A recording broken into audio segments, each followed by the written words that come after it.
dina wax ci mise en scène dina wax ci lépp loo xam ne soxal na suñu métier bi ñuy def mais avant loolu Kofi moom il va parler sur comment nous ñi nga xam ne ñooy def ay manifestations comment nous les artistes ñi nga xam ne ñoo yor suñuy projet nan la ñu mën a def ba mën a wuti sponsor ci suñuy manifestation moom ci loolu lay waxtaanee léegi su waxtaanee pare képp koo xam ne am nga question wala nga am loolu laaj nga laaj ko moom ci loolu lay liggéey temps bi xat nañu mais moo bëggoon nañ ñu gën a am parce que projection la bëggoon def sax ci benn salle mais malheureusement ak ni mu demee salle bi xat mënu dugg ci salle bi ak courant bi ko woon sànq moo tax ñu yéex a tàmbali en tout cas merci beaucoup merci à tout le monde dañuy bàyyi Kofi moom mu tàmbali merci beaucoup. Salam alaikum tout le monde. Je ne vais pas parler Wolof malheureusement, mais je pense que tout le monde me comprendra, n'est-ce pas? Non? Waaw dégg naa tuuti rek. C'est pas méchant, voilà. Donc je m'appelle Kofi Daniel. Et mon métier en général, c'est d'aider des acteurs comme vous, que ce soit dans le sport, dans la culture, à pouvoir trouver des sponsors. Et je pense que comme vous le savez, on ne peut plus en tout cas faire du théâtre ou en tout cas vivre de l'art sans pour autant qu'il y ait des sponsors. On est d'accord? Aujourd'hui, je vais vous poser la question. Je passe comme ça. Je vais poser la question. Quand vous faites votre événement, quelles sont les sources de financement que vous avez? Quelles sont les sources de financement pour implémenter votre projet d'événement?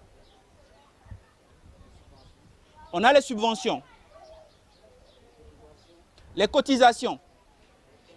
pardon? Les dons, subventions, l'apport de bonne volonté un peu dans les subventions. Comment vous mobilisez de l'argent sur votre événement? On a les dons, on a les subventions, on a les cotisations. Pardon? L'apport. Oui, les apports peut-être de votre apport, d'un ami. Voilà. Alors, aujourd'hui, je vais vous dire de manière globale, sur un événement, ce que vous faites d'habitude, que ce soit un festival, que ce soit peut-être lors d'une formation ou autre activité. En général, il y a deux types de financement que vous pouvez avoir. Le premier financement, qui est le plus difficile, c'est le financement de l'État. Généralement, je sais que de manière très globale, dans les mairies ou en tout cas au niveau des instances institutionnelles, il y a des budgets qui sont alloués pour ce secteur d'activité, des budgets qui malheureusement sont infimes et que généralement des acteurs comme vous n'arrivez pas forcément à capter, pour plusieurs raisons dont on ne va pas parler aujourd'hui. Et l'autre aspect, ce qui m'intéresse moi, c'est les instituts privés. Aujourd'hui, vous avez des organisations qui peuvent mettre de l'argent. Par exemple, ce festival, vous êtes à la 2e édition, peut-être la 3e édition, on peut en faire quelque chose de plus grand. Je pense que la plupart d'entre vous, vous avez déjà suivi la Biennale.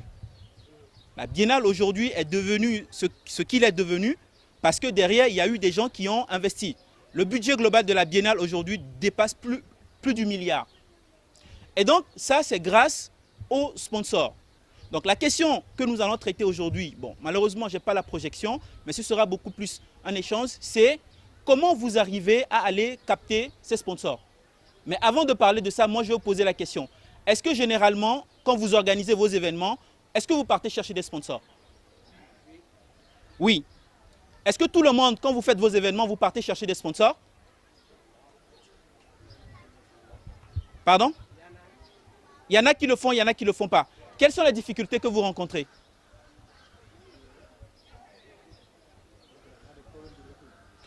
Des problèmes de retour, c'est-à-dire quand vous envoyez votre lettre ou quand vous envoyez votre demande, on ne vous fait pas de retour. Quelles sont les autres difficultés que vous avez?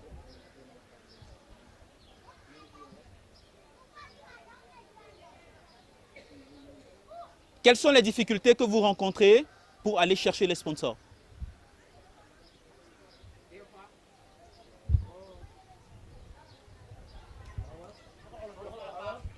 Vous pouvez parler Wolof. Allez-y en Wolof. Vraiment.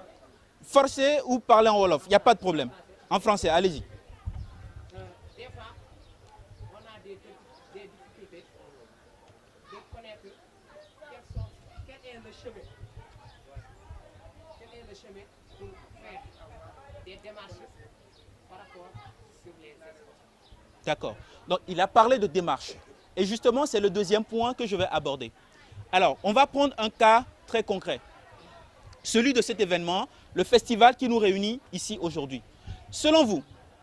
quand vous allez vers un sponsor, qu'est-ce que vous lui proposez? Pourquoi est-ce que le sponsor va vous accompagner? Oui, allez-y. Venir en appui. Pourquoi le sponsor viendra en appui?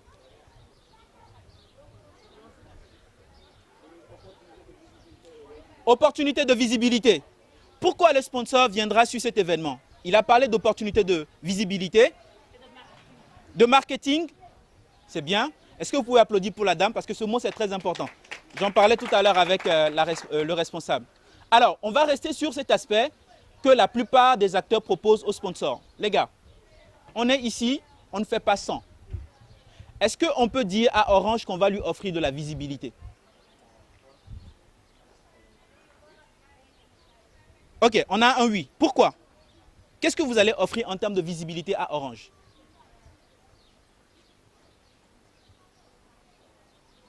Déjà, qu'est-ce que vous entendez par visibilité?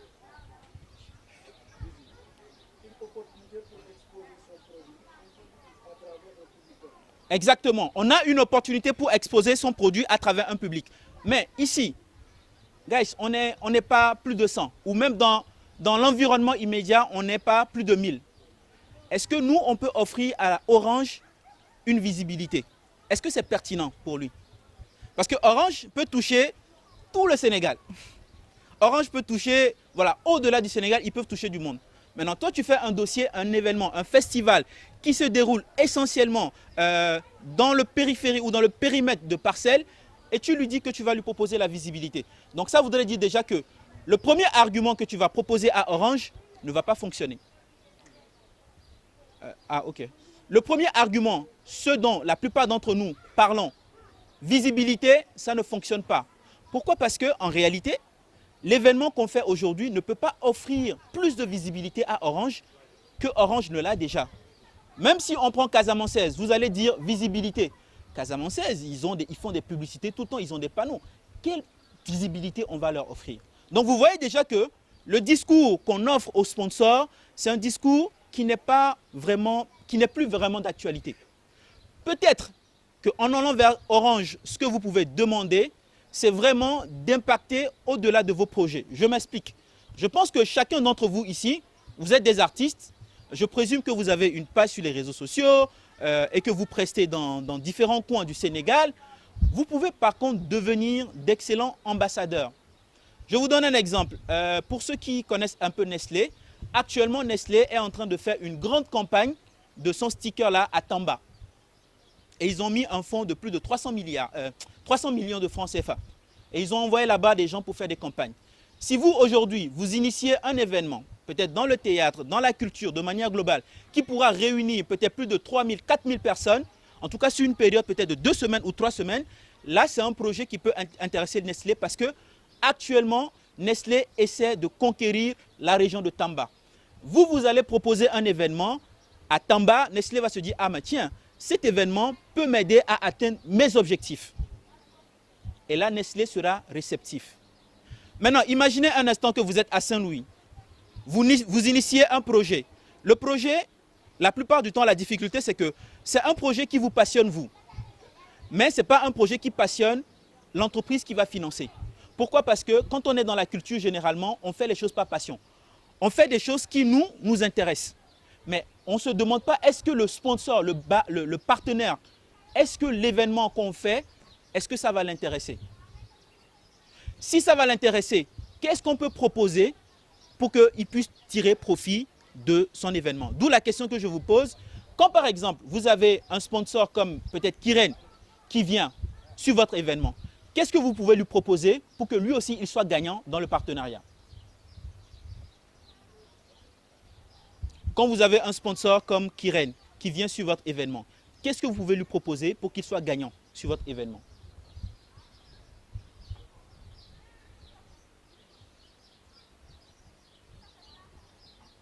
Vous avez compris la question ou pas? Qu'est-ce que vous pouvez lui proposer? Donc, je suppose que ce silence, c'est parce que systématiquement, vous ne savez pas peut-être qu'est-ce qui peut les intéresser.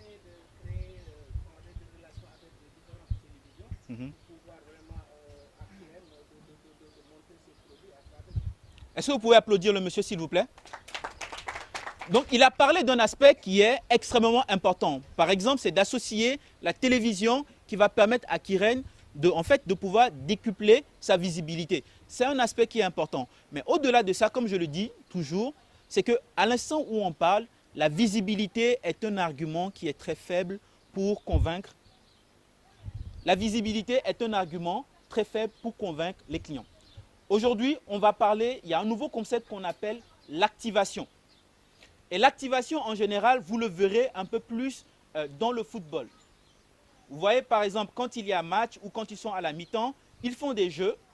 ils font des choses qui réunissent des communautés, qui réunissent les gens, qui leur permettent de pouvoir, en fait, se connecter à la marque. C'est un concept un peu plus profond que j'aurais bien aimé vous présenter. Malheureusement, on n'a pas l'occasion. Maintenant, ce que vous pouvez faire au niveau du théâtre pour pouvoir impacter, pour pouvoir parler aux partenaires, c'est au travers de votre communication et au travers de la créativité dans vos mises en scène. Il y a une réalité, par exemple, que je veux vous dire. Vous allez rigoler, mais c'est la vérité que je vous dis. On a aujourd'hui des artistes modernes qui ont réussi à se faire un nom grâce au digital. Est-ce que vous comprenez un peu ce que je veux dire? Grâce au digital, des gens qui ne savent rien du théâtre, qui ne savent rien de la comédie, etc., ils sont comme ça. Alors que nous, qui sommes peut-être des vrais artistes, vraiment, nous, en fait, on ne nous voit pas. Pourquoi? Parce que, en fait, comme je le dis toujours, le temps change. En fait, on est dans un écosystème où le digital est aujourd'hui un élément central de tout ce qu'on fait. Et est-ce qu'aujourd'hui, on essaie de créer des communautés autour de nous, autour de ce qu'on fait sur les réseaux sociaux? Comment est-ce qu'on arrive à être présent? Comment est-ce qu'on arrive à devenir des superstars sur les réseaux sociaux? Parce qu'aujourd'hui, la vraie problématique, que vous soyez artiste chanteur, que vous soyez artiste peintre, que vous soyez peut-être voilà, dans toute forme de l'art, si vous ne devenez pas une superstar sur les réseaux sociaux, ça va être difficile de vous décoller. Et quand vous n'êtes pas une superstar sur les réseaux sociaux, c'est difficile que le sponsor vienne vous voir. Et ça, c'est une réalité. On ne peut pas s'en passer. Et je pense que vous comprenez un peu déjà. Donc, l'une des problématiques que j'ai voulu qu'on aborde un peu plus en profondeur au travers de la présentation que je voulais vous faire, c'est comment vous allez pouvoir créer des communautés fortes et durables sur les réseaux sociaux, ce qui va vous permettre d'attirer des sponsors, des partenaires, des collaborations sur vos projets. Malheureusement, on ne pourra pas faire la projection, mais j'espère, en tout cas avec Adama, qu'on pourra organiser une autre séance où on va parler de ça, de ces éléments, un peu plus en profondeur. Alors, aujourd'hui, je vais vous présenter aussi très rapidement, dans quelques minutes, les étapes à suivre pour trouver des sponsors. Alors, avant de parler de ça, je vais vous raconter la petite anecdote. Adama pourra vous le dire. J'ai vu le statut d'une amie qui parlait de l'événement. J'ai contacté mon ami, je lui ai demandé, est-ce que tu connais des gens dans l'organisation de l'événement? Cette personne, elle m'a dit oui, elle m'a mis en rapport avec Adama. Et c'est comme ça que je suis venu ici. Je ne connaissais pas Adama. Il y a 2 semaines, je ne connaissais pas Adama. Donc, ce qui voudrait dire que si je suis ici, c'est grâce au relationnel. Quelqu'un m'a branché à quelqu'un qui m'a permis d'être ici. Et c'est un peu comme ça aussi dans le domaine du sponsoring. Comment ça se passe concrètement? Quand vous commencez par chercher des sponsors, ça c'est une question que je vous pose, quelles sont les étapes que vous mettez en place? Qui peut m'expliquer de comment ou quelles sont les étapes qu'elle met en place pour aller trouver un sponsor? Oui, allez-y madame.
Grand, applaudissez pour la dame là, s'il vous plaît. Jërëjëf, jërëjëf. Elle a dit, est-ce qu'il y a d'autres personnes qui veulent compléter ce qu'elle a dit? Elle a dit beaucoup de choses qui sont extrêmement pertinentes. Je suis tout à fait d'accord. Néanmoins, ça, c'est une manière de le faire. Et l'idée, à travers la présentation que je voulais vous faire, c'est de justement comment améliorer ce document. Je vous donne un exemple. Aujourd'hui, par exemple, quand vous voulez travailler avec un partenaire comme Orange, ou comme Kiren, ou comme d'autres sociétés, ce qui les intéresse, c'est vrai, vous l'avez mentionné, mais ils veulent aller plus loin. Pardon? De les charmer, oui, je suis tout à fait d'accord, mais ce qu'ils voudraient aussi savoir, c'est par exemple, ceux qui sont ici, c'est quoi leur pouvoir d'achat? Je vous donne un exemple. Quand Kiren lance un nouveau produit ou un nouveau service, c'est que les gens puissent acheter. Et si vous lui parlez d'un événement où on a des gens qui peuvent dépenser de l'argent pour acheter ce produit, ça l'intéresse. Mais si par exemple dans votre document, vous n'êtes pas capable de dire « Ah ben tiens, moi, ceux qui viennent sur mon événement, voici un peu leur pouvoir d'achat, ils habitent telle zone, peut-être en moyenne ils ont 2 ou 3 enfants », c'est-à-dire vous devez aller un peu plus loin dans les détails. Parce que l'entreprise, ce qui l'intéresse, c'est comment faire du business avec vous. La visibilité, c'est bien, mais ils veulent aller au-delà de ça. Ils veulent pouvoir faire du business. Donc, il y a des informations un peu plus spécifiques. J'ai un document que je pourrais vous envoyer qui permettent aux entreprises, aux sponsors, potentiellement de prendre des décisions. Et souvent, quand je fais mon intervention, ce que je dis, c'est que les lettres de demande de sponsor ou de demande de sponsoring, on ne fait pas une demande de sponsoring avec une lettre. On fait une demande de subvention. On fait une demande de don avec une lettre. Pour un dossier de sponsoring, vous devez aussi intégrer une stratégie marketing. Et la stratégie marketing, ça va au-delà même de dire visibilité, ça va au-delà juste de dire qu'on a tel nombre de personnes, ça va au-delà de dire on va mettre votre affiche au dos des t-shirts. Donc, mesdames et messieurs, il y a beaucoup de choses que j'avais voulu partager avec vous autour du sponsoring. Malheureusement, on n'a pas la présentation qui est faite. Néanmoins, je suis très ouvert. Si vous avez des questions, je les prends et je passe la parole au doyen. Je vous remercie.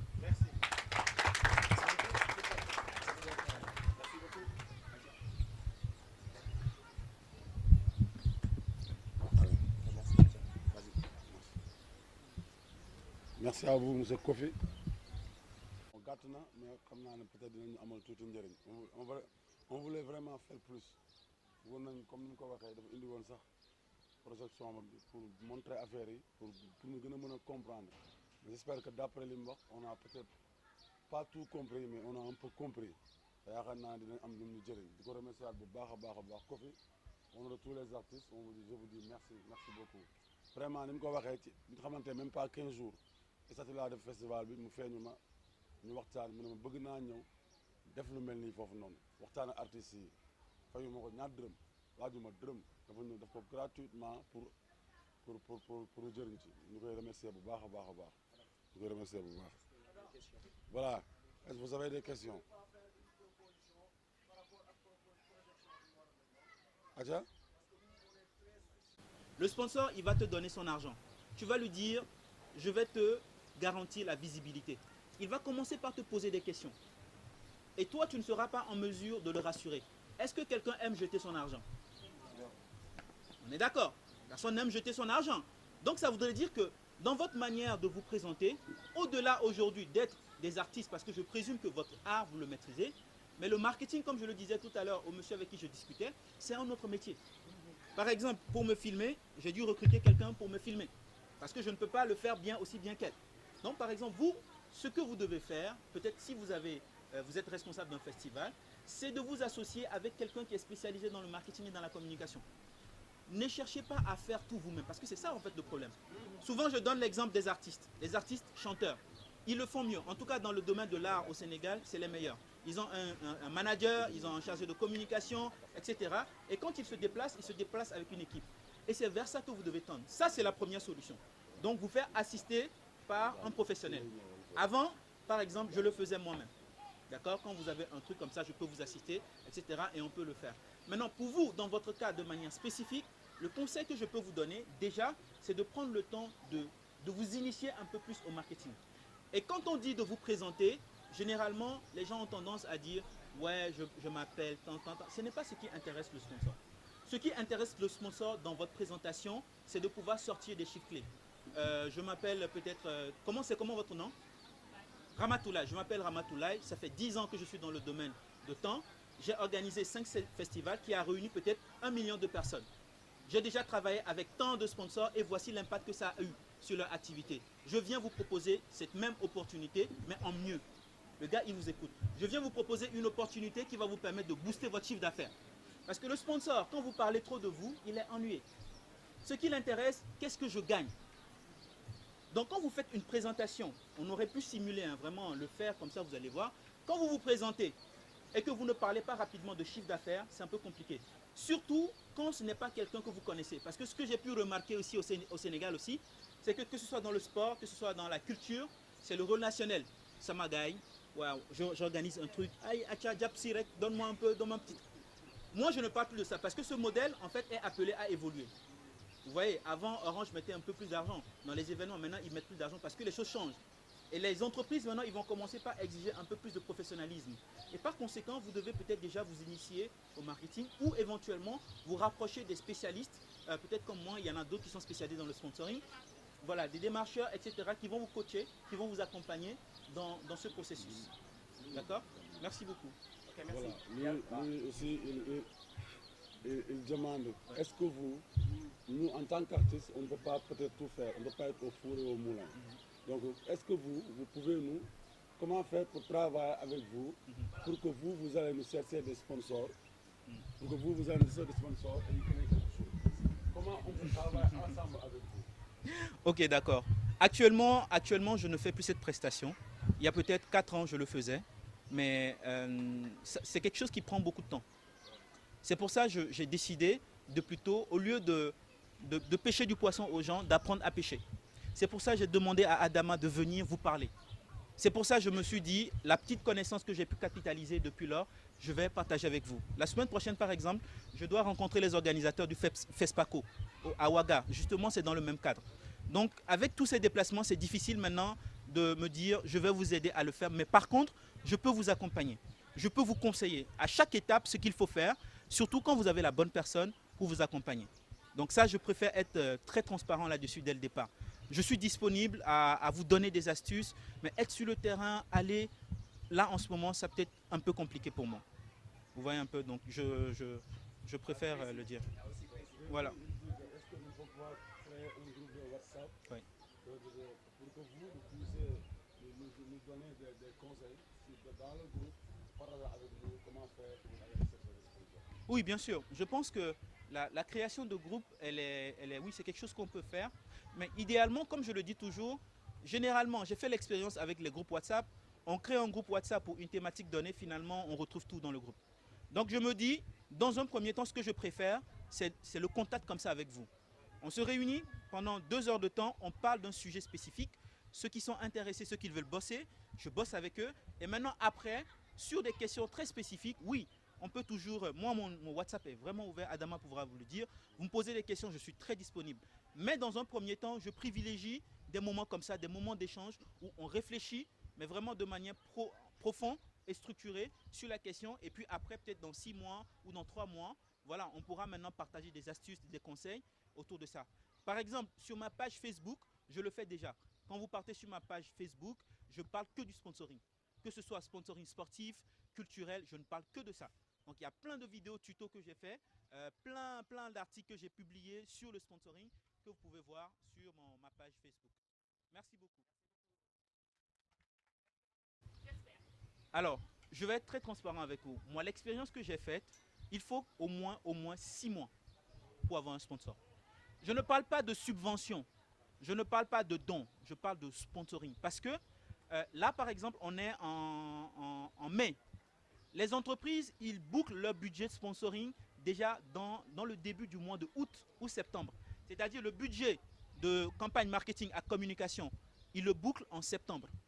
Alors que généralement, les organisateurs d'événements, ils viennent à 2 mois ou au mieux des cas à 3 mois de l'événement pour voir l'entreprise. Alors que eux, leur budget est déjà calculé. Ils savent ce qu'ils vont faire.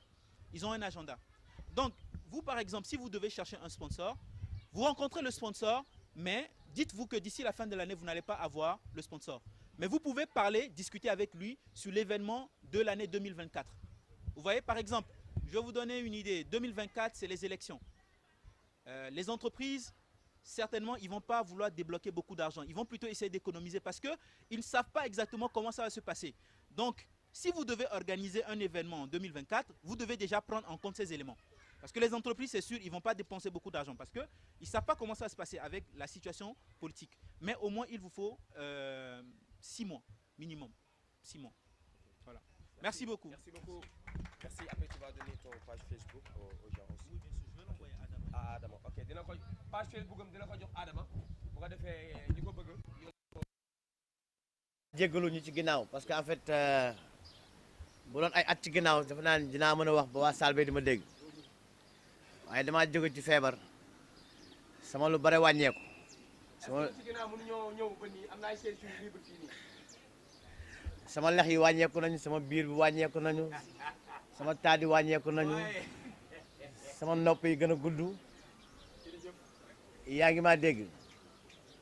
sama baat bi tam dem na moo tax feebar xajul ci nit yàlla ñu may wér sama loxo càmmoñ bi nii dafa bloqué la def. Alors je voudrais juste ma ñambaas ci li am solo si ku fi doon wax ndax théâtre bi neex na trop mais buñ ko boole woon ak di am koppar muy gérer suñu problème laay doon na gën a neex ndax Sénégal dañ ñoo rey ak l'art ne nourrit pas son homme ba léegi ñun ñu def ko suñu moyen ba nga xam ne léegi ñun lu ñu intéressé rek mooy dem festival ba gisanteeg Aline Ndiaye saafonteeg Sidi gisanteeg Jean Michel ñu fotowu ñu dóor ko ci Facebook yeeg ci WhatsApp yi daal di koy statut mu jeex ñu dem kër ga voilà bon jënd ndekki tënu quoi te loolu war na fee mën a jeex parce que ñu ngi gis suñu ay naataango suñu ay nawle yu def même métier bi di ci génn léegi la moo tax ñoom fa ñu jaar ñun mënuñu fa jaar damay wax ni man amoon naa benn festival ca Ndar c'était en 2011 2012 def naa ñaari édition première édition bi ma jëkk def 2009 laa ko def te dama daanu dafa am benn waay dafa ñëw rek jox ma 250 000 ñu ma maa la ko jàppale ma jël 250 000 yàlla xam na ni lépp def naa ko ci festival bi li may wax ni ma daawus mi toog moo nekkoon sama secrétaire général xaw ma sama trésorier boo ci nekkoon voilà at ba ca topp ma bind ko di ko bind waaju faalo ma koy bind di ko bind waaju faalo ma dajeeg moom ci benn milieu kilifa gu mag la mun ma waa gis naa message yi ma bind yëpp mais ce festival bay passé dama la jox 250 000 après aw ma benn retour ci ñoo doxalee 250 000 yi su ma 250 000 dama koy may nit day ñëw sama kër may ko 250 000 waxatuma la koo xamante ni nag day def festival boo xam ne day dundal xol yi di jàppale doomu aadama yi économiquement muy am impact bi dëkk bi donc waroon naa laa mën a jox 250 000 mais dama jox 250 000 pour tester la mais 250 000 xaw ma sa kër nga ko yóbbu xaw ma ci loo ko def ba ñëwee toog waxtaan ci ca bureau ba ñu ni xam ngeen lan la ñun ay théâtre kat lañu dañoo wut koo xamante ni c'est un gestionnaire c'est-à-dire que 250 000 yooyu su fekkoonte ni jox nañ ko koo xamante ni bu ñu paree moom mu defal ñu këyit boo xamante ni këyit bu efficace muy gestion de finance boo xamante ni bu leer la lépp lu ñu def si 250 000 waajal bu ñu ko joxee dinañ joxaat leneen mu joxaat ñu 500 000 500 000 yi ñëw ma yóbbu ko ci gestionnaire institut français ndaw soos ndeysaan yàlla ko yàlla yërëm elle est décédée mu defal ñu benn bilan financier bu jaar yoon ca déwén sa mu ni ma ñi nga xam te ni ñoom ñoo jógee France ñëpp maa leen di res ca France ba ci Sénégal pendant une semaine du festival bi jeexee tam may naa leen une semaine ca hôtel ba ñu dëkk parce que 500 000 yi leen joxoon da ngeen ko justifier à bon escient xam naa fi xaalis bi dugg xam naa ne aussi li ngeen liggéey lu sérieux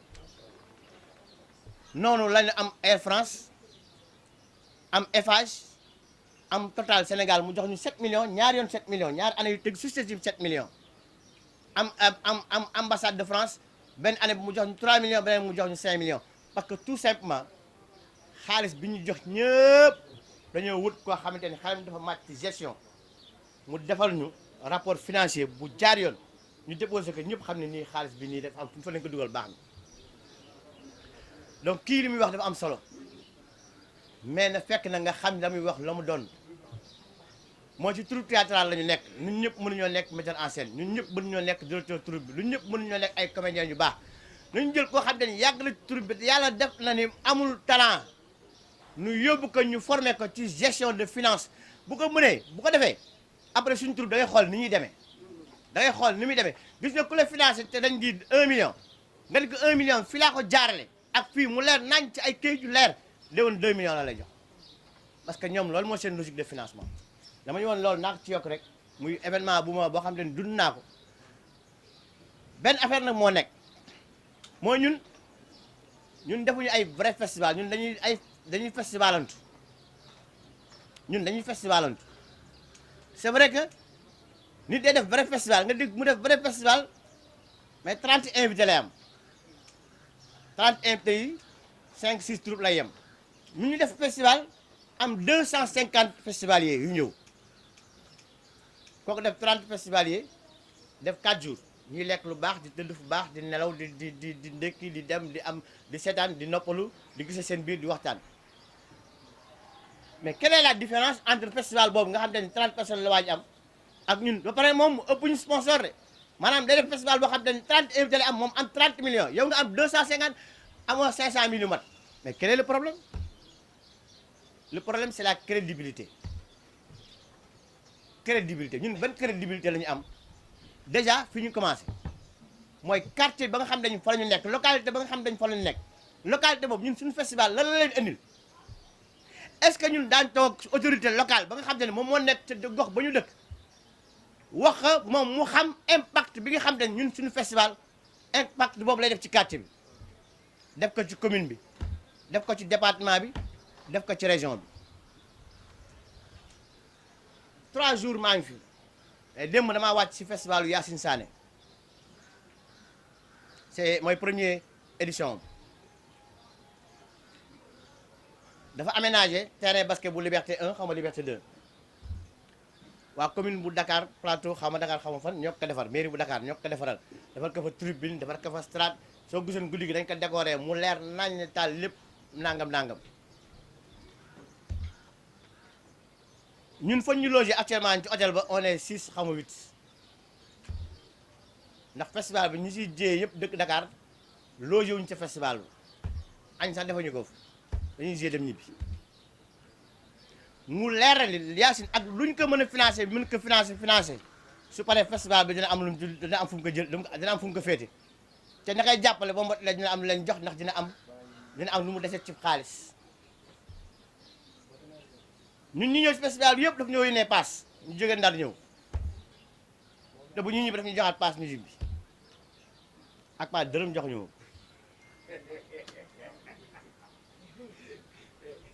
ba pare fii ma jógee nii ak fii nii 3000 laa fayat ñëw wàcc alaaji ma koy seetlu naan ko fay taxi mu ne man ko doo fay taxi mu ne pare na ci ñëw ni Adam waaye paas bi ku koy joxe ma yow yaakaar nga ma jox la dara yow xam nga la moo tax bi ñu doon def seen festival bi doon ministère de la culture ni ko dafa am waxtaan boo xam te ni waxtaan bu am solo la ñuy def ci théâtre Babacar Faye moo jóge Ndar ñu war ko jël en charge mu paas ñëw ñu war ko dalal fu baax di ko jox nangam ak lii ba pare fay ko temps ministère day sensible ci loolu nday day xam waxtaan boobu impact bi muy am ci acteurs culturels yi ñoom waa ministère ñu mënoon ko def defuñu ko yéen nga ko def à la place boobaa ministère day am lu mu la jox parce que loolu c'est justifié et dafa am solo bu ko defee bu la joxee 500000 pour Babacar Faye nga jox ma benn 100000 jël 400000 yi man bañu ma ko mais ñàkk lay bañ ndax maa ngi nii di waxtaan dërëm di wax ju métti ak da nga soof ak da nga nangam sànq ba la ñu may gëdd jógal waay ngay sëriñ la ñenn ñi tu vois léegi ñun suñu bopp il faut ñu gëm suñu bopp ci façon bi ñuy liggéeyee d'abord ak suñu ay autorités locales ensuite suñu ministère de tutelle il faut que ñu mun leen wax ñun suñu njëriñ bi nga xam te ne festival ba ñuy organiser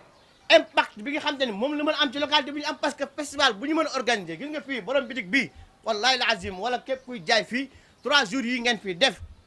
wallahi seen chiffre dafay day yokk dem benn waaye dafa ñëw fekk ni foofu ci kol yi nii di ko jaay 1000 francs 1000 francs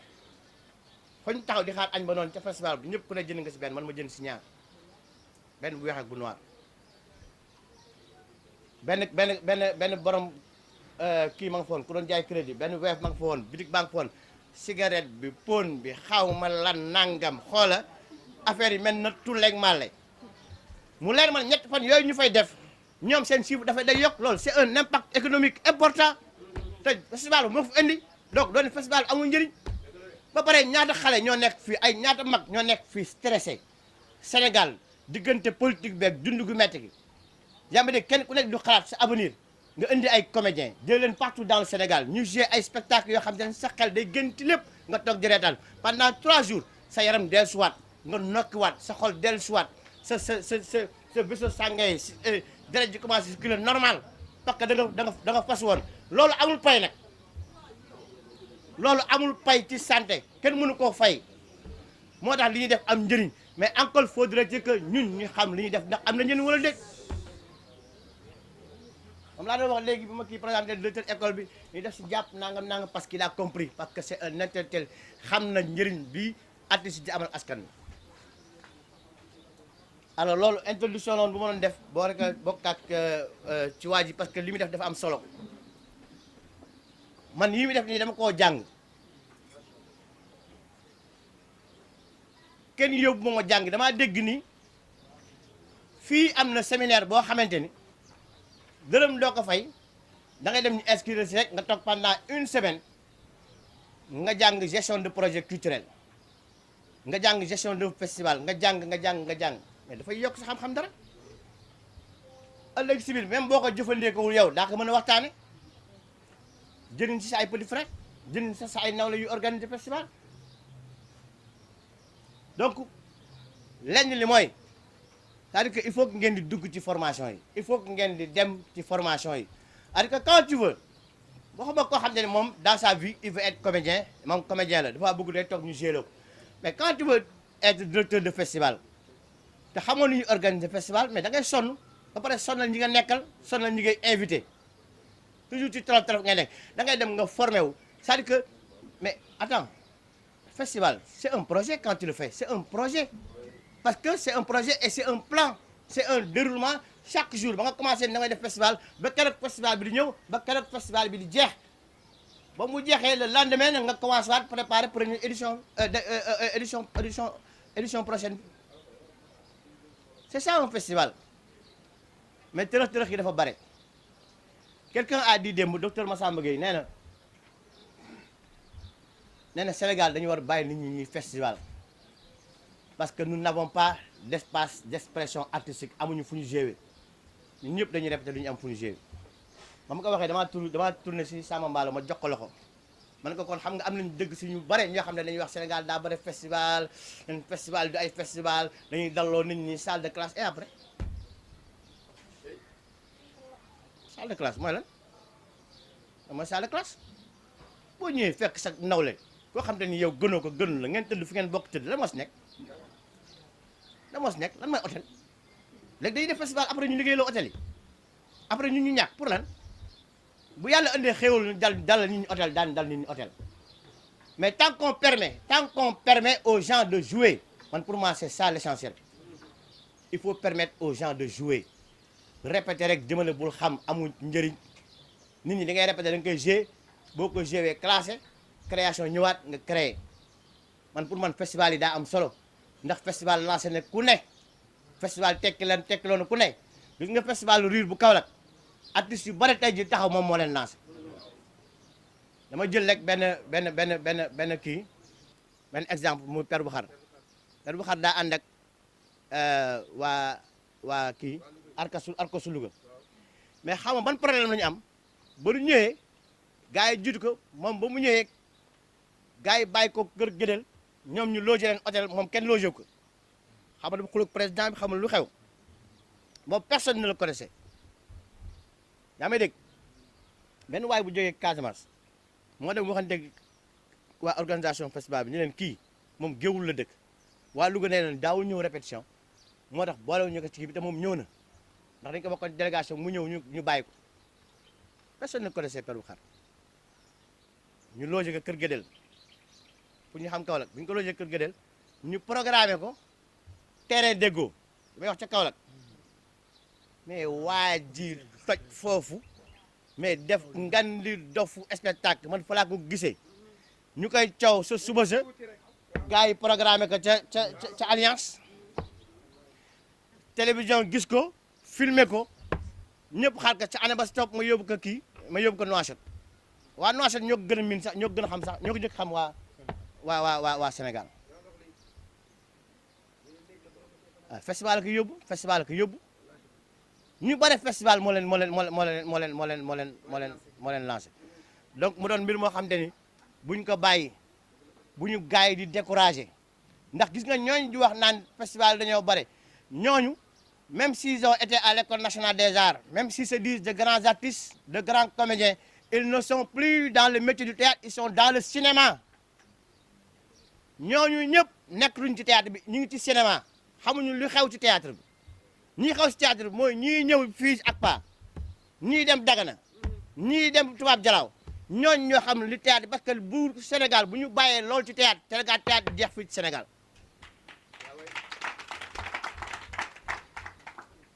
wallaay la azim théâtre foofu la nekk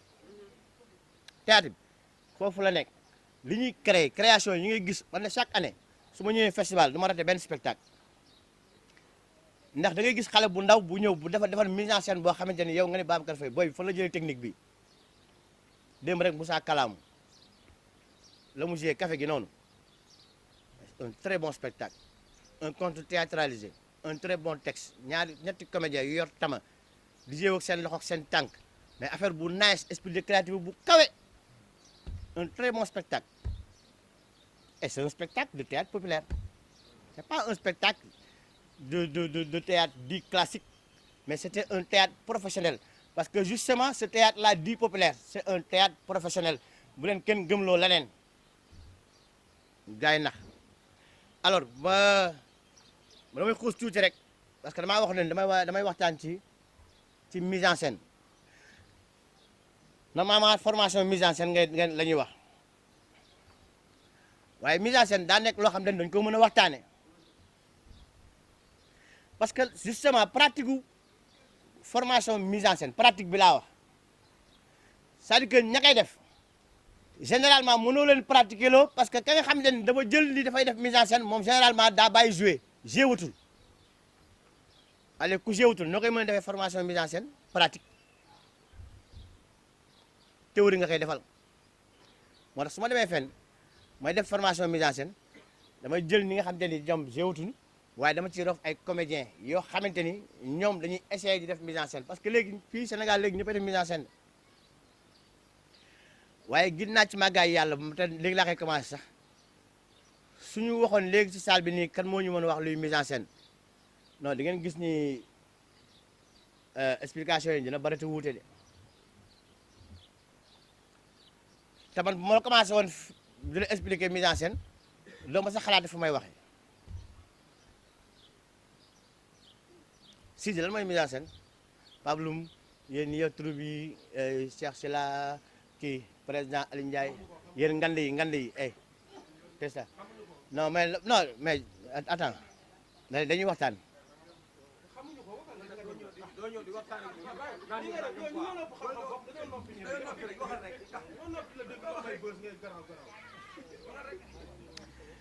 alors benn affaire du yomb de du yomb de ah du yomb de nga xam ne loo mën a waxtaan ba ñëw toog ci kii waxtaan diine ba ñëw toog ci tafsir xaw ma lan gay waaw ba mu toog kuy kooku alors damay toog parfois atelier bu ma commencé ma laajte luy mise en scène ñi gën a muus dañ naan la waaw mooy li nga xam te ne da nga jël texte bi nga yéeg indi ko ci kaw scène donc comédien bi day indi texte bi ci kaw scène mais est-ce que dafa def mise en scène loolu c'est trop terre à terre comme explication waaye man fa may tibbee mise en scène maanaam la nga xam te ne mooy mise en scène dama ne mise en scène loo xamante ni ci yàlla la jóge ci yàlla metteur en scène su fekkee ne metteur en scène nga après ngay xalaate ci théâtre rek pour nga teg mise en scène la nga def du génn ci kaw scène bi ca kaw scène ba lay yem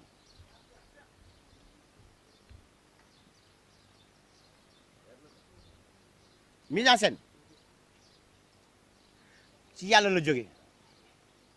ndax moom mooy premier metteur en scène mooy premier scénographe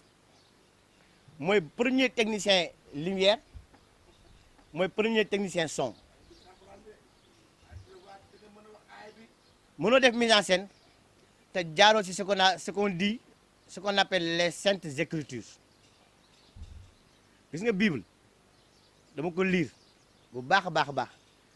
dama lire Torah gis nga histoire Moïse Joseph Youssouf yow dama lire seen histoire tëkkale ko la nga xam te ne moom la ca Bible wax ak la nga xam ne la ca Alxuraan wax moo tax su ma jotee texte théâtre pour ma exploiter texte théâtre boobu dina ma yomb tuuti ndax après dama koy wékkaat ci foofu chaque jour damay wax samay waxtaan man leen moo ci leen artiste bi naan tey dama amul inspiration non mais wala il faut ma dem booru géej jàkkaarloo géej gi vague yi di dal ngelaw li di ma romb may dégg niir yi xeetu jën yi di xaw ma lan waaw kooku day fen waay gis nga inspiration ci yàlla lay jóge ba pare daa am heure boo xamante ni moom foofu la koy roof dan la koy roof du sa njàng du sa njàmbarte du sa juddu du sa xam-xam kenn amul xam-xamu inspiration amuñu ko ay sóob la laa la wax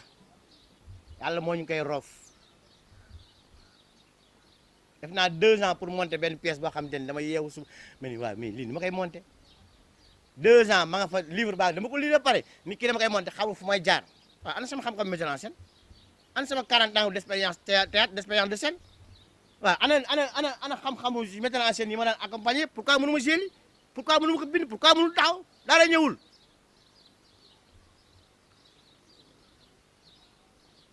dara ñëwul parce que yàlla ñëwul bis laa dem Côte d'Ivoire dugg par hasard ci benn salle de spectacle gis benn femme bu toog di jouer elle n'est même pas comédienne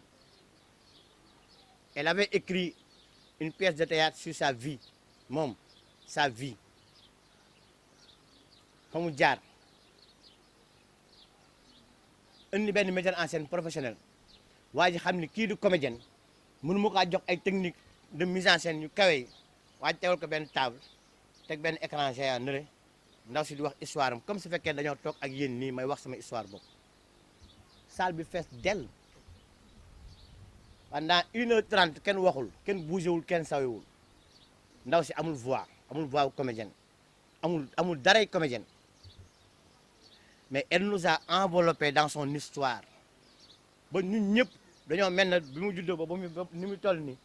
on l'accompagnait dans sa vie c'était extraordinairement bien pensé parce que waa ji nekk fa di waanelu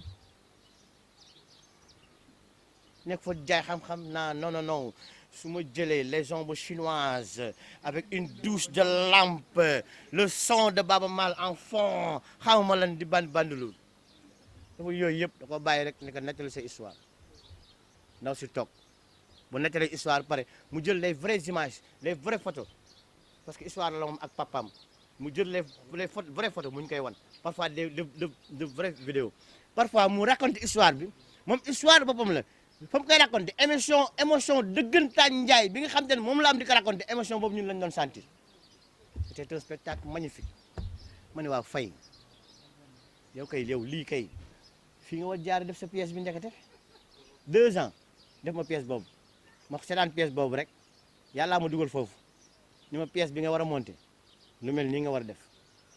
ndax pièce bi lafañ a koy joué déjà am comédien wu lafañ bu toog ci pousse-pousse dafa jafe léegi nag waxtuma nag nga gis comédien boo xam ne day lafañ ndax moom lafañam daf cay ëpp ba ñëpp xam ne kii du lafañ xam ngeen li may wax gis nga pousse-poussam bi day jékki-jékki tourné ko daan fër nag ba nga gis xam ne léeg-léeg bu bëggee daanu benn tànk ba lay bloqué ñëpp xam ne kii du lafañ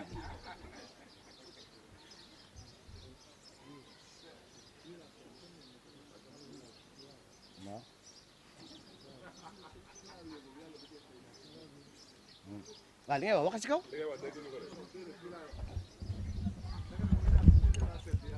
waaw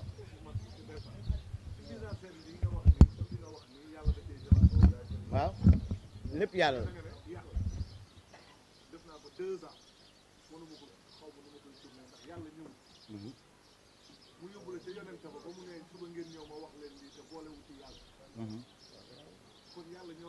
yàlla dafay ñëwaat dëgg la loolu moo am waaw mu ngoog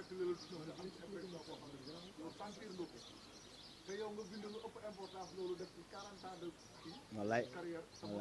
wallaay loolu dafa am solo parce que sànq ba may wax ne yàlla mooy premier metteur en scène bi moom dafa créé scénographie bi da ko créé àdduna la def créé montagne yi créé géej yi créé dëkkuwaay yi yaa may dégg daal di jël nit ñi ak bàyyi ma yi ñu doon personnage yi kenn ku nekk ak sa rôle chaque jour kenn ku nekk sa rôle ngay joué jox ñu texte yi nag ñun ñëpp ñii mu jox leen texte en wolof ñii mu jox leen texte en pulaar ñii mu jox leen texte en russe ñii mu jox leen texte en allemand séddale texte yi séddale émotion yi émotion chinois ak émotion nègre du benn te ñun ñëpp ay nopp la ñu am ak bakkan ak ci gémmiñ ñu ni déet na waaye nag mu créé lumière indi soleil bi teg indi jant bi teg soleil bi fa muy nekk au zénith ak bu mu nekkee bu mu judd ak ba muy jeex yëpp changement de lumière yu nice indi sooy nag mooy bruit picc yi ngay dégg géej gi ngelaw li waaye kooku c'est le premier metteur en scène yu ndaw yàlla la ñuy wax le créateur ak ñan ak les artistes bu ñu defee li ñuy wax ta création si di sa création bi da nan la donc tu es un créateur donc ñun ay yàlla yu ndaw lañu alors donc bu ñuy wax mise en scène xalaatel foofu ba pare laata ngay ñëw nag ci scène xam nga la moo tax ndax yow li ngay mettre en scène mais ci dund gi nga koy gisee pour indi ko ci kaw scène bi malgré texte ba dafa am lu mu la wax mais texte ba daa am loo xamante ni moom la nga am loo gisoon wala lu ñu la nettali woon wala loo jàngoon parce que yooyu man pour man yooyu mooy source de savoir yi loo jàng loo gis lu ñu la nettali maanaam lu la wax loolu source de savoir lu ñu la wax nga xam ko loo jàng nga xam ko loo gis nga xam ko mooy source de savoir moo tax ma ni metteur en scène da ngaa war a voyager metteur en scène bu dul voyager pour nga teg lu extraordinaire day jaaxal nit ñi du yomb su ma nee voyager nag gars yi ngi xalaat jël bateau bi jël géej gi jël sa biir néeg ngay toog di voyager laa la wax waxuma la ngeen dem jël ay passeport di voyager wax na ma foofu de sa biir néeg ngay toog di voyager sa biir néeg ngay jënd ngay jël di wut sa benn livre lire ko voyager livre bi voyager loolu sa biir néeg ngay toog lire benn pièce de théâtre mu voyager loolu nga lire benn roman mu voyager loolu sa biir ne ngay toog taal sa télé nga seetaan benn documentaire mu voyagé loola xam loolu lu bare sa biir kër ngay toog nga waxtaan ak mag mu waxtaan ci yow ci démb loo xamante ni daf lay won suba maanaam waxtaanu démb boo xamante ni suba la lay won nga voyagé si c'est-à-dire que la curiosité du metteur en scène c'est quelqu'un qui pense à tout c'est-à-dire que quelqu'un bi nga xam c'est tout l'intéresse dans la vie la politique le sport la religion la vie mondaine le social c'est-à-dire que tout l'intéresse dans sa vie tout l'intéresse du bàyyi dara mu nekk koo xam te ne nag day am benn atu xam nga la mooy atu metteur en scène bu mag mooy mën a interpréter texte ndax xam ngeen metteur en scène lépp loo xamante ni daf koy liggéey moom texte ba wax nag ko pare ci biir bu njëkk bu ma daan def formation damay wax ni 3 façons de lecture le metteur en scène war a am texte déjà li ngay jëkk def mooy Assane Traoré bind na texte bi mu Assane Traoré ñëw ni ma Babacar Faye dama bëggoon texte bi nga monteel ma ko mais du ma ko monter parce que Assane Traoré sama xarit la non dama koy monter parce que texte bi ça me parle ça me dit quelque chose ce texte là il m'intéresse mais nit ki mënoo réussir ci lu la intéressé wul wallahi azim mënut a ne ndax lu la intéressé wul yow mënuloo ma ko intéressé loo parce que yow mi ma koy proposé intéressé wu la nan la may intéressé moom laa wax comédien vous ne pouvez pas être sur scène vous voulez nous faire plaisir alors qu'on sent que vous ne faites pas plaisir sur scène le comédien sur scène il doit penser à lui d'abord avant de penser au public parce que c'est pas à lui de penser au public c'est le metteur en scène qui doit penser au public moom mooy def mise en scène am nekk ci place publique bi di xool public bi instant yi bu seetaanee lii lan la war a yëg loolu mu war a yëg nag loolu moom mooy liggéeyam moom ay comédien moom na yëg texte bi na yëg la mu joué na ci bànneexu bu ci bànneexoo rek après nag il va nous transmettre bànneex boobu ñun en tant que spectateur moo tax gis nga lecture yi dama ni bu njëkk dama doon wax ni 3 lectures moo am mais dama ni léegi yokk naa si ñeent daa war a am ñeenti façon de lecture pour le metteur en scène gis nga bu la jox boo jëlee texte bi mu intéressé la pare li nga jëkk def mooy lecture bu njëkk bi da ngay lire comme koo xamante ni da ngaa jënd livre ci mbedd mi di ko lire amoo ci benn xam-xam amoo ci benn xaalis amoo ci benn projet mooy da ngay lire rek lire comme un lecteur lambda lire ndax texte la amul émotion amul dara da ngay lire rek nga lire boo liiree nga toog ay fan nga ubbiwaat sa deuxième lecture booy lire nga lire pour xool waa ji technique d'écriture am maanaam lii rafet ci bindam xam da ngay lire nga lire lii rafet ci bindam ndax loolu di rafet ci bindam ëllëg moom loolu moom ngay jël def ko support pour l'intonation pour le comédien comment il doit dire ce texte-là parce que tu connais le texte et tu connais la beauté du texte à quel endroit ce texte-là il est beau à quel endroit ce texte-là on doit pleurer à quel endroit ce texte-là l'émotion là doit sortir troisième lecture mooy lecture bi nga xamante ni da ngay dem nga yóbbu sa carnet ak sa crayon ngay lire di jël ay notes parce que nit mën na bind texte am commencé premier tableau bi moom fa nga ko commencé yow nga lire pièce bi yëpp daal di jël troisième épisode ba ni lii laay commencé loolu adaptation la parce que kay lire livre bi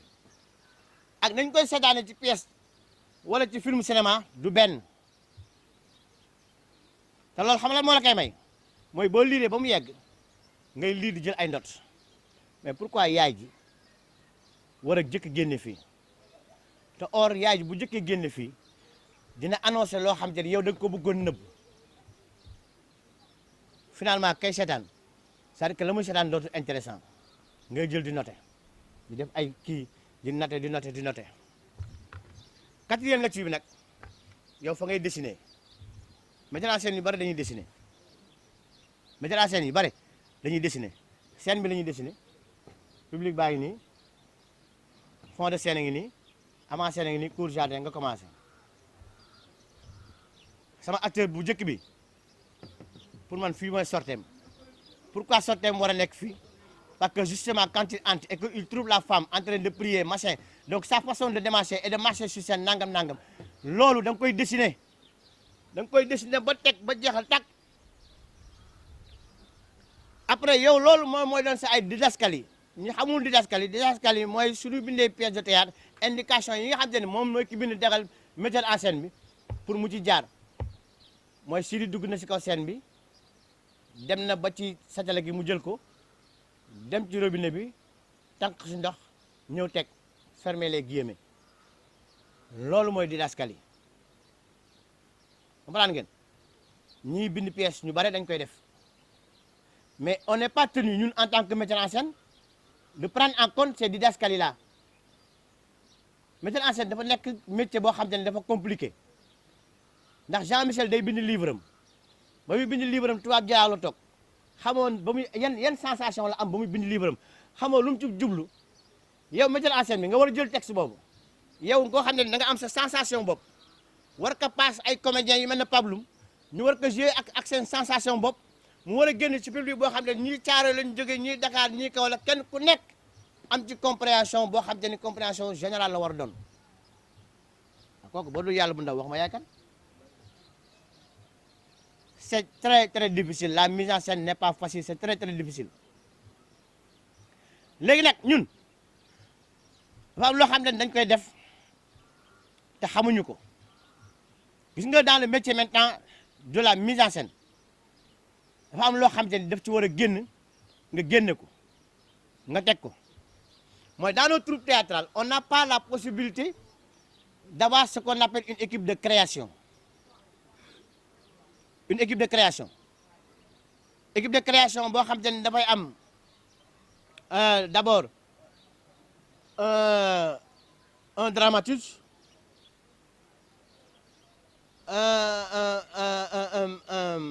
un écrivain du texte dramatique ñaañoon duñu benn un metteur en scène un technicien lumière un technicien en son un scénographe le comédien ou la comédienne le costumier ou la costumière ñooñu généralement ñoom ñooy def équipe de création mais ñun ginnaaw amuñu moyen mën nañu responsabiliser ci suñu biir troupe mais waa ji mën na nekk comédien nekk costumier parce que nous devons penser à nos costumes selon ñun le comédien rôle bi muy joué c'est que ñun maanaam da ngay gis ci kaw scène bi da ngay gis Pabloum mi après ci kaw scène mu joué benn pièce mais Pabloum nga gisaat démb j'ai vu le spectacle de Cheikh Baye Fall mi nga xam ak njaxasam ak rastam il n'était pas le même Cheikh Baye Fall ni muy waxee ci kaw scène bi ak dama doon waxee ak ni muy waxee bu ngeen toogee nii waa ji il s'est transformé il est transfiguré ak waxam ni mu yéexee ni mu teyee waxu Baye Fall boobu nangam mais démb le gars il était transformé kenn xàmmeew ko mais doo ko xàmmee déjà njaxas da koo simmi man bu solee njaxas waa ji day mel ne ku sew ci man mais bi mu solee tuba ji démb teg ci xasaani bi waa ji daa mel ne lu ponkal démb le gars il a changé de voix le gars il change de masque comme il veut selon les émotions et il nous les transmet le gars il a fait un spectacle boo xam ne c'est-à-dire que tout bon comédien dafa war a gis ce spectacle là la mise en scène était facile claire et limpide avec beaucoup d'esprit de créativité c'était magnifique la lumière était juste et il ne jouait pas avec le micro la salle était pleine mais on l'entendait du bout de la salle man ci fond salle là on l'entendait bien et il ne criait pas il parlait fort il a fait un spectacle du tonnerre ay comme ñun tamit ay nit théâtre lañu gis nañu spectacle bi da cee yokk loo xam ne bokk ci xam naa ne bi mu ñëwee Sénégal la ko bind wala bi mu nekk Italie la ko bind yokk ka ci mais quand tu parlais de de Sonko ak Macky Sall dans les 3 baobabs, on sait que c'est un rajout par rapport au spectacle. Ah, tu vois, mais nous on a senti ça. C'était magnifique. Mais xam nga la moo tax mu magnifique. C'est pas lui en tant que Cheikh Baye Fall. C'est parce qu'il a été dirigé par un metteur en scène. Un bon metteur en scène. D'abord un metteur en scène italien, je pense. Boo xam ne ñëwul après bi mu ñëwee fii Mame Birame, le grand Mame Birame ak son expérience, ce grand-là, bi nga xam ne il parle pas beaucoup, mais c'est un homme de théâtre extraordinaire. C'est un grand homme de théâtre avec beaucoup de savoir. Waa ju am xam-xam, mais nit ñi xamuñu ko sax. Il est très très bon. Yéwén, très très bon. Il l'a dirigé d'une main de maître. Donc ñun il faut que ñu jël ñun suñu temps pour liggéey suñu ay comédiens. Loolu mooy ce qu'on appelle la direction d'acteur. Gis nga la direction d'acteur da ngay dem fii ci festival yi ñuy wax ñuy def ay kii nu mu tuddati ñuy def ay kii atelier jeu d'acteur. mas naa dem benn Hollandais ñu dem Hollande mu ni bon da ngeen nekk ay golo man ko loo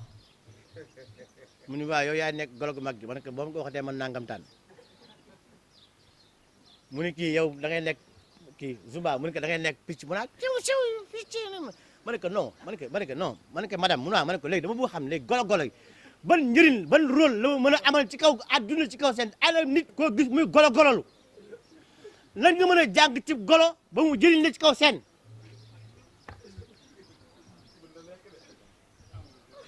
caaxaan gu sotti tubaab yi ñoo fi indi yooyu dinu dof-dofloo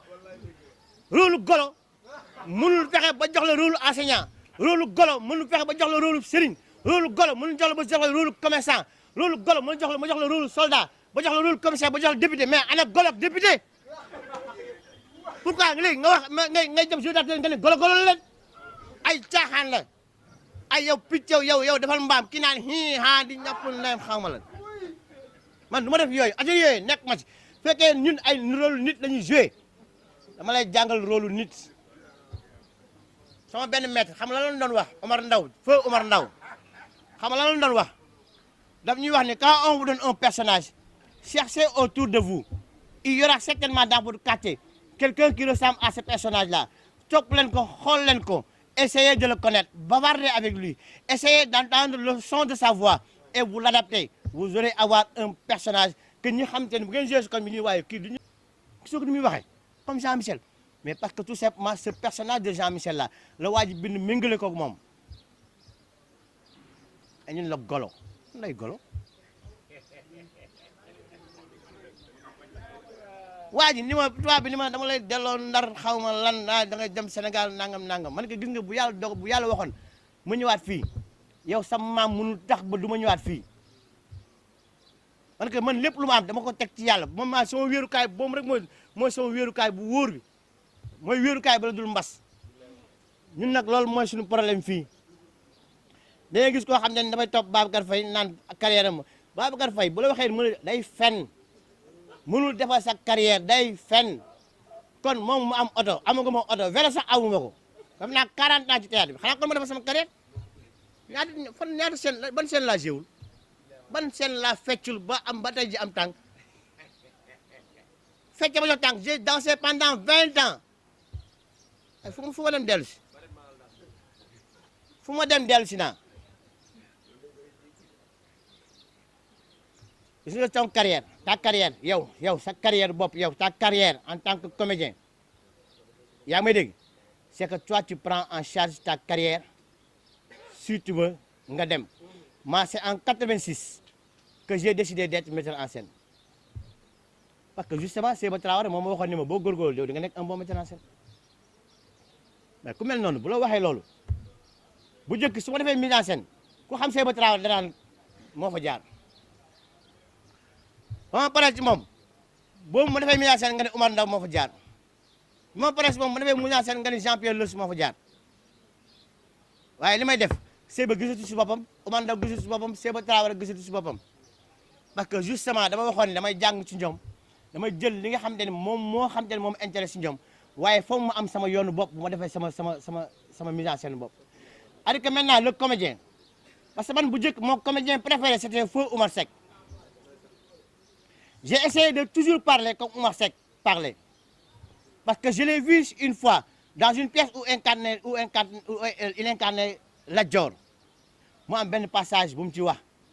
ñëw si président tribunal bi je veux monsieur le président que vous me disiez un peu ma présence devant ce tribunal mais xoola ma seetaan waaj mu mel nag àddina dafa daanu sama kaw ma ni non celui-là je vais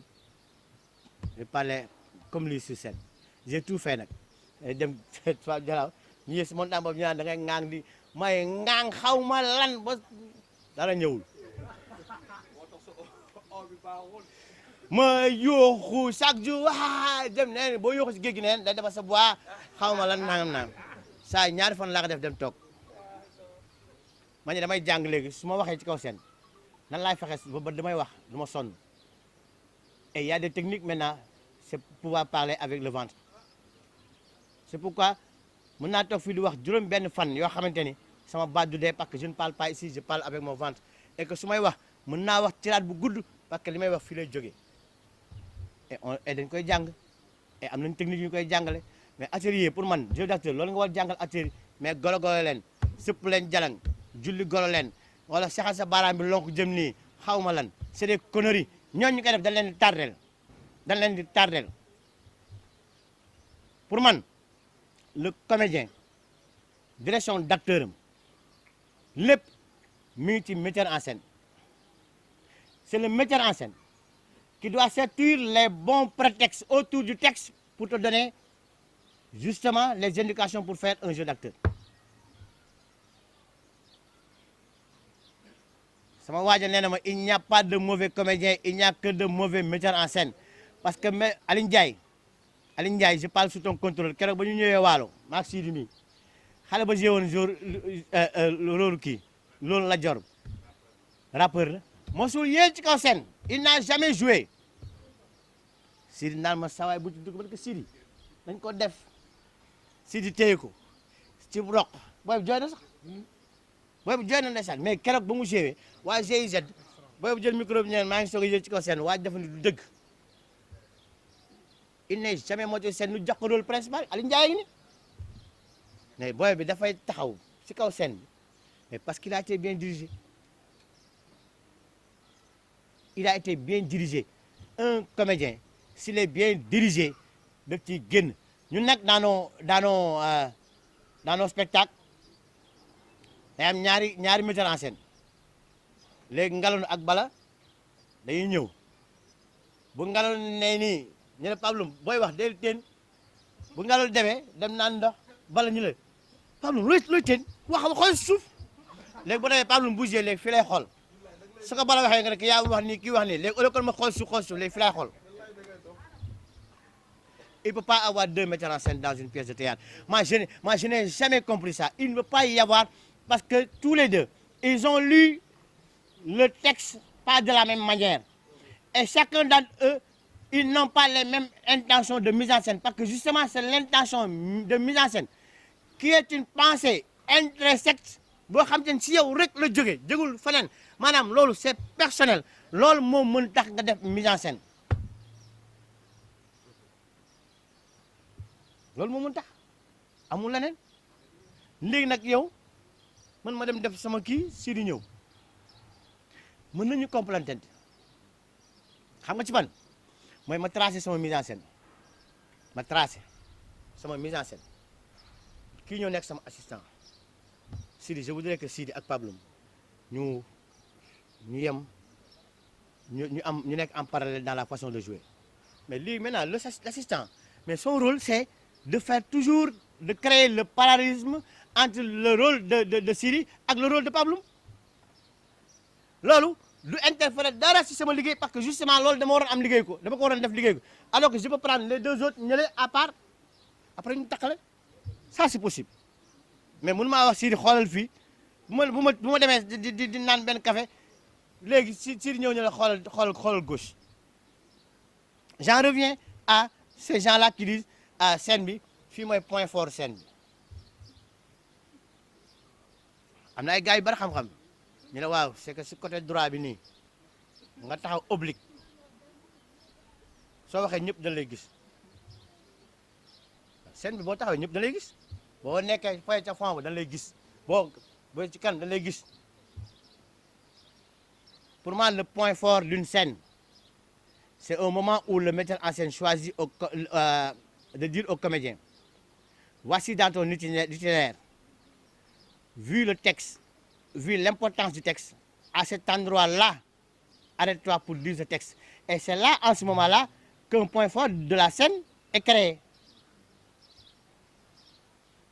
maanaam Aliou Ndiaye soo dugg see doxal ba ci gannaaw caméra bi boo taxawee ba ci gannaaw caméra bi lancer foofu sa texte mais booba moom gis na ni foofu noonu instant boobu noonu foofu mooy point fort scène bi parce que justement tout le public va faire nu mu tuddati kii ci focus ci Aliou Ndiaye instant boobu mais c'est un point fort pourquoi léegi nga ne waaj daa war dem ba ne nekk à gauche waxee noonu léegi bu nekkee à gauche nga ne foofu ma fekk na ma instant ma sama los di metti mënu ma xool gauche loolu damay rëcc ci pièce bi dañ bàyyi yooyu dañ bàyyi gis nga yooyu c'est des techniques yoo xam te ni gars yi ñoo koy jàngale te ay création yoo xam te ni teguñu ko fenn la yoo ay création yoo xam ne teguñu ko fenn alors temps baa ngi dem te comme waruma fi añee damay juste dama fi añee kay dem kat dama dem festival ba ceeb ban ma jox bu ñu saboté non jafe man ma xam ne ak kii bi du benn donc léegi damay passe Sidi léegi avant nga mu sànni ci kàddu après ñu jox leen kàddu gi pour ñu tëj. ok c'est bon léegi avant ngay passe Sidi léegi est-ce que duñu def question yi après Sidi tëj. am na ñoo xam ne ñu ngi fi waxtaan bi soof na si ñoom sax mais rus na ñoo jóg dem am na ñoo xam ne ñu ngi fi mais dégguñu waxuñu nag waxtaanuñoo kenn mais dégluwuñu sax parce que dégg c'est plus intérieur qu'extérieur dafay am toujours c'est juste pour dire dans nos troupes boo xoolee toujours comme ça ku si nekk boo xoolee ba ngay commencer de def théâtre ña nga ko doon defandoo soo xefee yow rek yaa ci des am na ñu la ëppoon talent ñoo xam ne xamoon nga ni ñii ñoo la ëpp talent sax mais amaana yow wala yow ak diw yéen a ci des ku si nekk tey boo waxee ña nga commencé ndool doorteel def théâtre ñu si bëri defatuñ théâtre ñii léegi ay tailleur lañ ñii ay menuisier lañ ñii ay mécanicien noonu la àdduna soso c'est sûr que ñun ñi toog fi def théâtre yëpp du ñu réussir si théâtre c'est certain amul sikki sàkk ñun ñëpp du ñu réussir si théâtre mais ñun ñëpp mën nañu réussir si théâtre comment mooy ñun ñëpp mën nañu bañ a réussir en devenant un comédien maanaam quelqu'un qui joue mais dañu théâtre dafa bëri lu mu làmb dafa am ay métiers yu bëri ci biir théâtre c'est-à-dire ki mën na bañ a am chance réussir en tant que comédien mais réussir en tant que scénographe wala mu réussir en tant que costumier wala mu réussir en tant que technicien de son ou de lumière ainsi de suite ainsi de suite tout juste pour revenir sur la mise en scène Babacar dafa jël benn exemple sànq ci Richard Toll bi ñu nekkee Richard expérience bu ma marqué la bi ñu demee ba bi ñu waree def restitution xamuñu lan la ñu war a monter ñu ngi doon travailler ak ñoom ci formation bi GIZ moo ñu fa yóbboon pour ñu animer fa formation sur la mise en scène man ak Babacar après ma ne Babacar man je vois ak zone bi ma ne que nañ monter boobu maa ngi livre bi ak sama sac comme man su may voyage des fois damay yóbbaale ay quelques livres amul lu ma doon def la ma tijji sac bi ma gis livre les derniers jours de Lat Diop dama xool zone bi aussi environnement bi ma ne ko ci guddi gi comme ñoo bokkoon nekk ma ne ko Babacar nañu travailler sur les derniers jours de Lat Diop pour restitution mu ne ma waaw pourquoi pas ma ne ko ma livre baa ngi nii ci guddi gi ñu jóg il faisait ay 1h du matin jour boobu 3h et quelque lañu tëdd ñu commencé jël texte bi on a vu que les personnages sont nombreux parce que dañ doon travailler texte bi selon talent wu comédien ma jël feuille bind tel comédien tel comédien tel comédien ma bind ay 7 personnes environ on était nombreux mais damaa bind 7 personnes génne ñi nga xam ne xalaat naa ne en un temps record mën nañu këru texte loolu laa njëkk a xool parce que dañ ne pièce de théâtre si c'est très bien distribué nee nañ c'est déjà joué à moitié soo réussir cette distribution réussir nga 50% de ton spectacle foofu laa commencé après ma commencé bind acteurs yi bi ma bindee lu mat 6 ba 7 acteurs après ñu discuter ma ne ko man 6 acteurs yi laa gis ne mën nañu porter rôle clé parmi ces 6 nag nan la ñuy distribuer ñu distribuer rôle yi mais on avait un problème de Lat Dior il y avait de bons comédiens mais on avait un problème de Lat Dior selon Lat Dior bi ñu bëgg a présenter mais je vois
sànq dafa wax benn wax géri dañu man aw ma vélo aw ma dara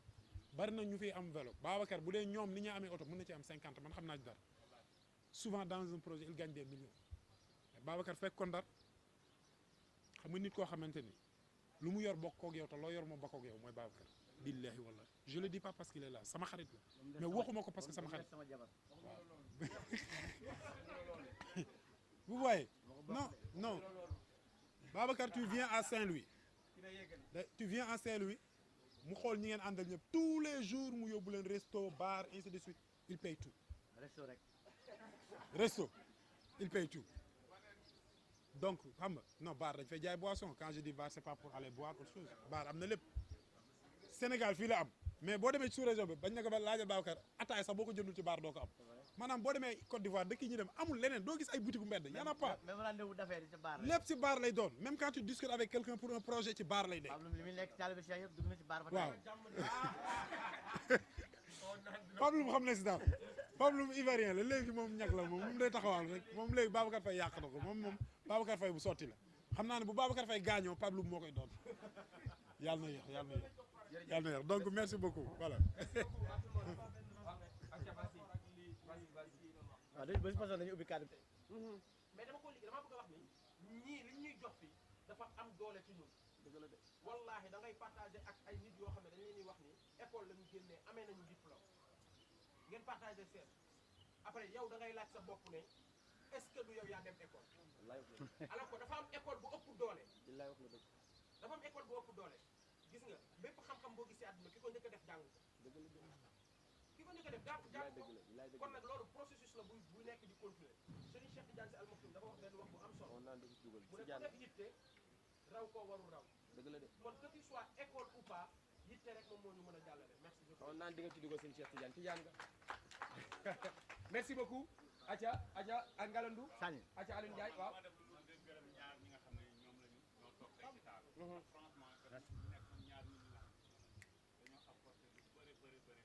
jugal micro lu bëri ci cadre c'est bon ñu ne c'est bon waaw apporté nañ lu bëri man xam naa si dara parce que nekk nag ñoom durant 6 jours ñu formé ñu ci technique de théâtre lu bëri kon du ma tey jotaay bu mel ni du parce que am na li nga xam ne def ngeen si man te boobu ba léegi loolu ngeen def ci man lu tuuti loolu te bu ma demee dafay am apport dafa am nga jël briquet bi teg ko si kaw chaîne wàcc rideau yi ñu tijji rideau yi gis briquet bi rek ci kaw chaîne avant nit ñi daañu jouer théâtre te fekk dara amagul dana waaye briquet bi ñun suñu bopp daanu commencé théâtre kon pour dire ni loolu dafa am nekk lu am solo te loolu expérience la nga xam ne partagé nag ak yéen te du mi ngi sama bopp bi macha allah du ma sa dañ ma dellu taat comme ne nga théâtre bi nga xam ne benn wax dal nga tout est fraîchement fait waaye ni théâtre benn wax boobu yooyu ay expérience li nga xam ne lu ñuy wax ni comme théâtre wax moo ci mujj macha allah gërëm ñëpp jërëjëf Acha Ngalandou Faye Acha nga jërëjëf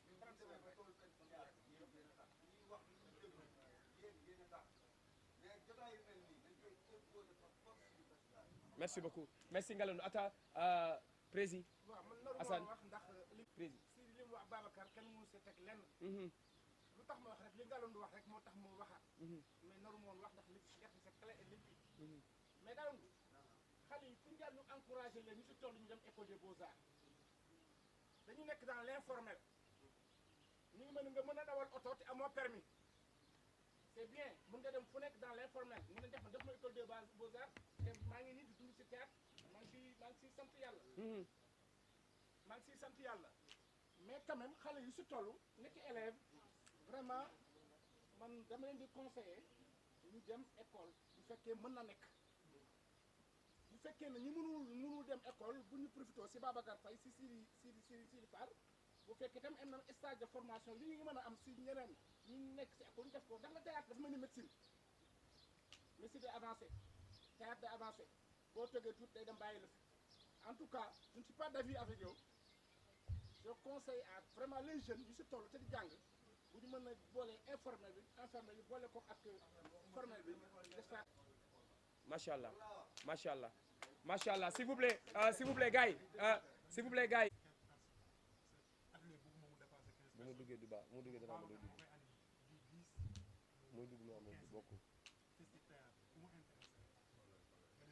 ok ak Guédiawaye merci beaucoup Festic Théâtre ñu ngi koy def du 10 au 15 ans au 15 mën nga inscrire après Sidi Fall dinañ joxe numéro am merci pour temps bi bañ ñoo xoj rek juste am na 2 intervenants yoo xam ne mi ngi ne ak kële ak Pape Malick muy 3 waaw ñu yem ci 3 yooyu ah voilà kenn ku ci nekk am nga 30 secondes 1 minute s'il vous plaît atia vas-y allez vas-y.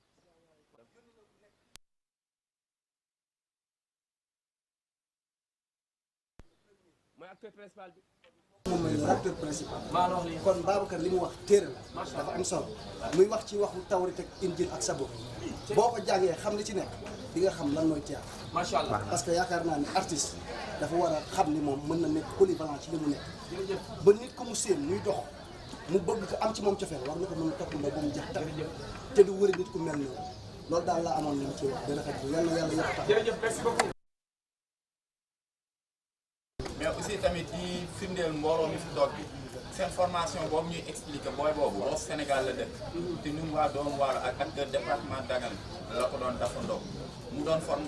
jour yi nga xamante ni vraiment li mu ci tiiri si njariñ kenn xamul nu mu toll parce que jour yooyu yëpp ñun ñoo nekkaare woon foofu noonu vraiment te li mu wax booy boobu jour boobu mooy première bi nga xamante ni yéeg na sur chaîne te vraiment si 5 jours si xaw ma liggéey na ci moom li nga xam ko kontaan nañu ci turu ak pa kontaan nañu lool ak ci turu artistes yëpp dañoo sagal tey suñuy nawle dañoo sagal tey suñuy nawle ndax nga xew sa autorité ñëw ndam la ndam la donc merci monsieur le député merci ak seen ki nga xam ne moom monsieur Dieng moom parfaitement dëkk day liggéey ak moom donc daal merci à vous. merci beaucoup Ada. merci à vous kontaan nañu trop. merci beaucoup Ada. voilà sans plus tarder aussi dañuy jox ki nga xam ne mooy directeur du festival bi muy Bobo Sucré aussi moom it mu daal di ñëw wax ci ay kàddu acca Bobo bismillah. bon salaamaaleykum maa ngi nuyu ñëpp juste contenté la parce que soo toog sa kilifa ñëw mu ñëw seet si leen te lu ma ci gën a neex ci waxtaan bi ñuy waxtaan mu ne ñëw ma fi ci cadre politique mu ñëw seet suñu ñu nekk ak suñuy nawle yi suñuy frères yi suñuy sœurs yi suñuy lépp région yëpp comme ni ñu ñoo ngi fii honorable Aliou Badara Diouf ci message lañ doon waxtaan ma ne man su ma sañoon da ngeen teew mu ne ma wax ma kan nga bëgg mu teew ñoom week-end la ñuy am pour gérer yéen nii mu bàyyi ko ñëw mu ñëw ci turam mais aussi ci turu dëkk bi Parcelles mu ñëw seet si ñun mbokk fierté la parce que ACPA adresse am sa parcelle association culturelle des Parcelles Assainies et environ te nga am sa kilifa dëkk parcelle bàyyi lépp ñëw seet si la ma ne ko su ma sañoon de sama kilifa balaa ngay dem nga xool suñu gan yi am na ñoo xam ne ñoo ngi ci biir di réglé yéen ñii génn nañu ñii ñoo ngi fii ma ne foo nga ñoo xolle mais Babacar Faye dañ koy ñaanal gudd fan ak wér gu yaram suñu papa la suñu mag la suñu xar la suñu lépp la musul tànkam lu kenn message la ñu waxtaanaa moom mu ne su ngeen ma woowoon sax dafay jox mu bàyyi li muy def ci beneen festival la fanaan bu bàyyi loolu bu jugee foofu ma ne noonu foofu ma dem bu ak pa donc papa dañ lay wax jërëjëf. merci beaucoup Sidi waaw du ma ko remercier ñun ñaar ñoo yow sama grand la donc bala ma bàyyi la nga dugal ayca kilifa ba voilà merci beaucoup ñu daal di dugal honorable député ki nga xam ne wax dëgg fa yàlla mënoon naa bañ a ñëw toog comme toog woote ndax téléphone léegi mën na lépp waaye ci temps may nañu tuuti ñëw pour gis ñu waaw micro yee bari micro baa du maase waaw jërëjëf maas bi du maas waaw est-ce que li ma wax baaxul waaw mi ngi noonu acca honorable député scénario bi kii na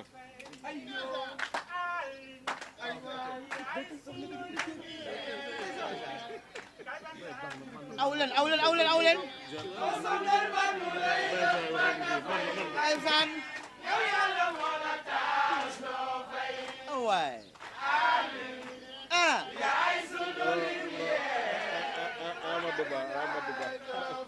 Amadou Ba ñëwal ñëwal wayal Amadou Ba waay ñëw wayal Amadou Ba waay Amadou Ba ay waay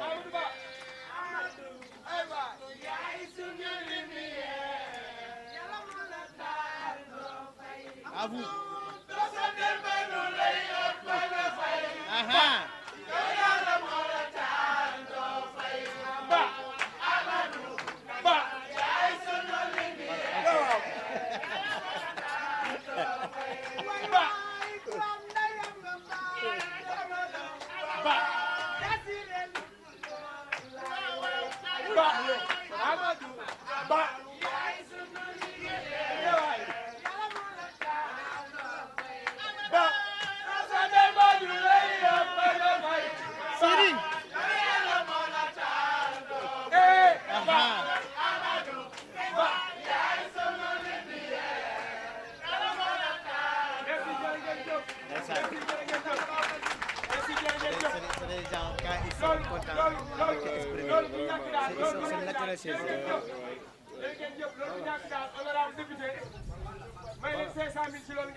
Voilà, merci.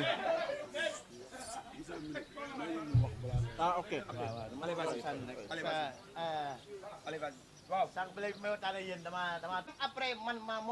j'ai laissé à des gens quelque chose qui pourront continuer pour que askan wi mën a dem ñun loolu moom ñun artiste loolu la ñuy liggéey. Alors honorable soyez remerciés. Merci. li nga geste bi nga def dafa am solo. nekk sa quartier sa ay nawle jóge ci ay quartier jóge ci ay région ñëw gis ñi kat ñii am nañu seen gannaaw ñu jàpp seen mbagg di leen tette loolu sag la da nga sagal waa Parcelles Assainies sagal waa ACPA waaye dañu sagal ñun ñii ay artistes tey jii kenn ku nekk si ñun bëgg nañu image yi ñu gis que dem tagal ko suñu ay député ñooñu nga xam ne ñu ngi oto yi rafet yi yore kër yi rafet yi ñun leen laaj ñu leen seen kër yi laaj ñu leen seen oto yi nous voulons juste que bu ñu amee suñu ay nawle teew ngeen ñëw fekk lii. macha allah yal na yàlla fay. macha allah yal na yàlla jàppale. ma lay wax nag ñu waa ACPA ñoom yàgg nañuy dem heure bu ñu leen woowee fu ñu leen woo ñoom dem nañ fa indi délégation bu takku waaye indi spectacle yu baax parce que c'est des jeunes qui travaillent bien. C'est des jeunes qui travaillent et qui travaillent bien donc yéen laaj na ñoom bi ngeen ñëwee fii nekk seen ay kilifa nekk seen élu ñu seedeel leen loolu si ñoom moo tax bu ñu woowee ñun ñu yàq déplacement ak dérangement mën a ñëw xam ne bu ñu ñëwee ñëw nañ suñu kër donc tey bu ngeen ñëwlee vous n'êtes pas là justement parce que ACPA la nekk mais vous êtes là pour tous les artistes du Sénégal et aujourd'hui au nom de tous les artistes du Sénégal nous vous disons merci jërëjëf merci beaucoup wax ji am na solo acca honorable ñu bàyyi la merci kaddu gàngo merci monsieur Faye ñu ngi lay nuyu bu baax di la nuyu ci turu premier ministre Amadou Ba suñu kilifa mu yónni ñu fi maak Dieng mi monsieur Dieng pour ñu ñëw seet si waa ACPA féliciter leen encourager leen ci liggéey parce que ñun day wax dëgg yàlla premier ministre daf ne moo wax ci gémmiñam may dégg mu ne ñii day waa ACPA c'est une fierté pour les Parcelles Assainies fu ñu jëm dañuy porter drapeau Parcelles Assainies porter drapeau Dakar dem wër Sénégal éventuellement yàlla na yàlla def itam ñu dem bay wër àdduna ndaxte suñu fierté lañu ñun waa Parcelles Assainies kuñ ci xool rek dañuy bég dañuy kontaan moo tax yow boo ñëwee fii doon seen kilifa dañu la ko wax ngay dégg ay xale yu am jom lañ yu am fulla yu am fayda yu nangoo liggéey loolu ñun waa Parcelles Assainies mën nañ leen koo seereel donc ñu ngi leen di ñaan premier ministre mi ngi leen di ñaan ngeen continuer ci yoon woowu moom nee na il ne va ménager aucun effort pour jàppale leen ngeen jëm ca kanam loolu xamal nañu ko wax naa leen ni tamit ne leen bu lii paasee itam war ngeen toog ngeen gën a waxtaan pour jëmale culture Parcelles Assainies culture Ndakaaru ca kanam parce que culture déggin bi boo ko déggee ni te xamoo solo si peut-être doo comprendre mais c'est à la base de tout fii jamono toll culture rek moo ñuy sauver dëkk bu amul culture gis nga du avancer sur tous les plans moo tax yéen boo leen ñëwee di ko doxal dëgg-dëgg man waroon na monsieur le premier ministre waroon na le président de la république donc boo leen ñu koy defal ñun mënuñ def lu dul sant leen gërëm leen accompagner leen ñaanal leen donc loolu nee na woon bu ma ñëwee naa ko wax waa ACPA te aussi rafetlu seen solidarité parce que bu Parcelles Assainies xewlee ñëpp jóge ci yeneen dëkk yi Saint-Louis Dagana un peu partout ñëw fekk ci leen yéen ngeen xewle artiste Parcelles dem fekk leen loolu solidarité boobu ñu ngi koy rafetlu di ko encourager di leen ñaanal yàlla en tout cas premier ministre kontaan na lool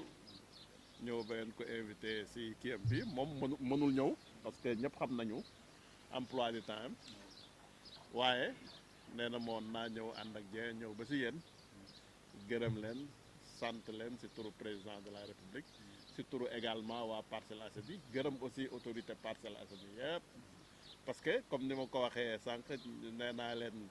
ñëwuñu fi ngir politique parce que culture moom dafa transcender n'est-ce pas lépp loo xamante ne ni ay mbiru àdduna la ay mbiru politique la ak yooyu culture dafa transcender loolu yëpp moo tax bu ñu fi ñëwee Parcelles Assainies lañ fi ñëwal Sénégal lañ fi ñëwal ñun ñoo bokk ndey bokk baay donc ñu ngi leen di gërëm bu baax di leen sant ci turu premier ministre asalaamaaleykum wa rahmatullah. jërëjëf kàddu yi am na solo jërëjëf monsieur le député jërëjëf kon nag jërëjëf waaw jox paasam ñu koy jox paasam dama ñu jox la sa paas rek garaaw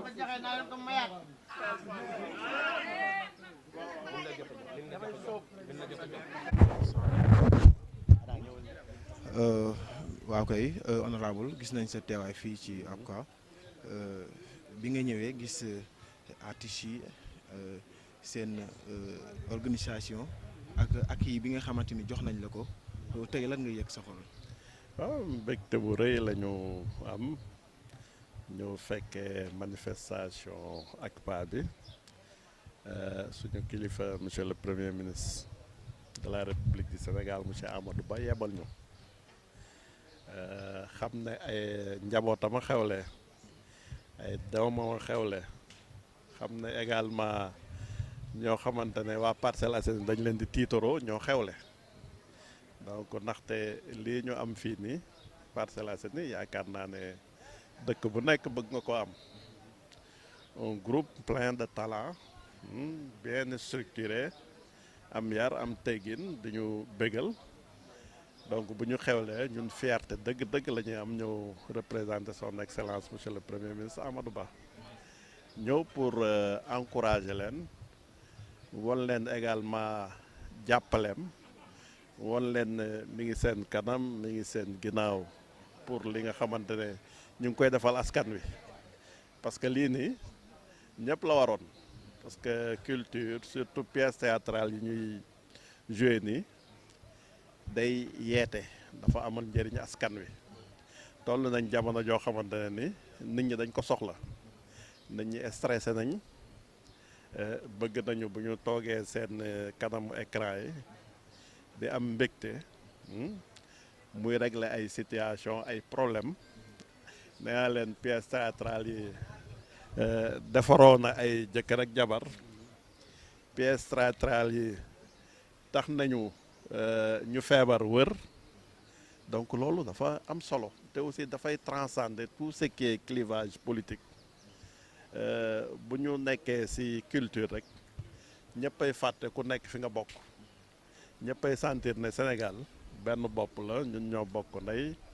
bokk baay te loolu yëpp culture moo ñu ko mën a jox donc ñoom bu ñu xewlee dañuy am cawarte ñëw au nom du premier ministre dugal si suñu loxo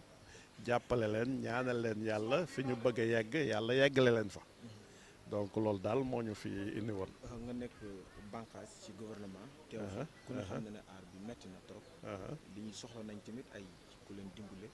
ci yu bëree bëri. boo teewee seen jotaay rek da nga xam lañ soxla lan lañ mën a xaar ci yéen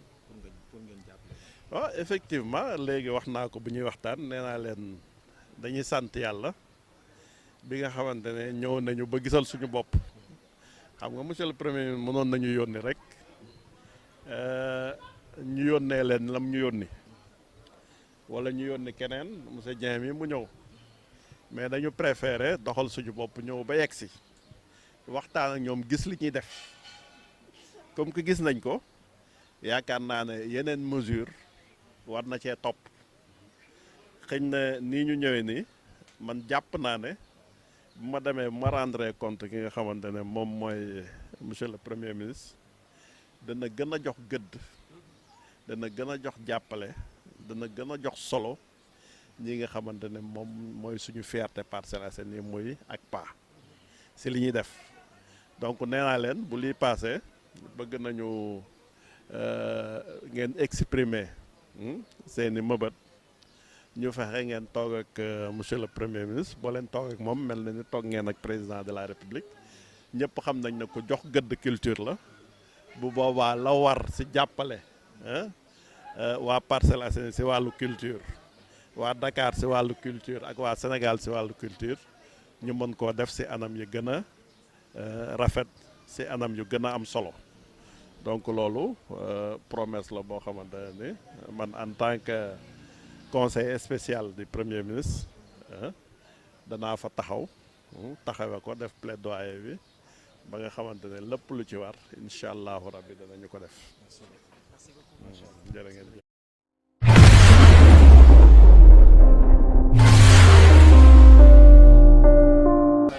booy ba tey mën nañ ko wallaay ak loolu rek laa bëggoon seet ñaanal yàlla doon leen macha allah ay ca Pape Malick ñu terminé ak Pape Malick ñu daan terminé ak Pape Malick